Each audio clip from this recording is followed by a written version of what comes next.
Könlüm ata nəsiyyəti istəyir.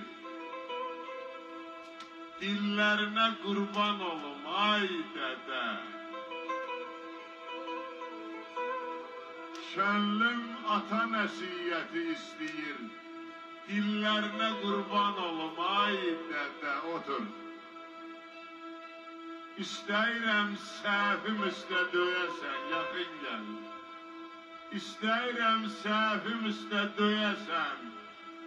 Belə əllərinə qurban olum, ay dədə. Əllərinə qurban olum, ay dədə.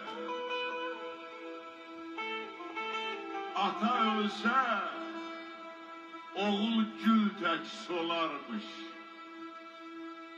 Qız ağlayıb saçlarını yolarmış.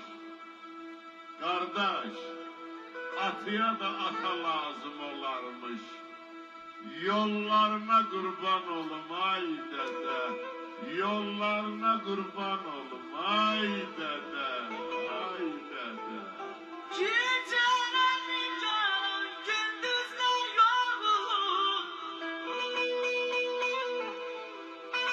Ürək sənə ürək, ürək. Qardaş sənə qardaş. Gecelerin can, ana gündüzler yorgun. Kalbimin ateşidir, ömrünün sonu.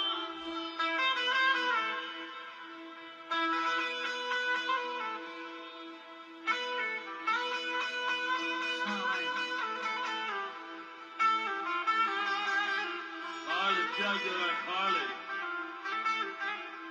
Yalan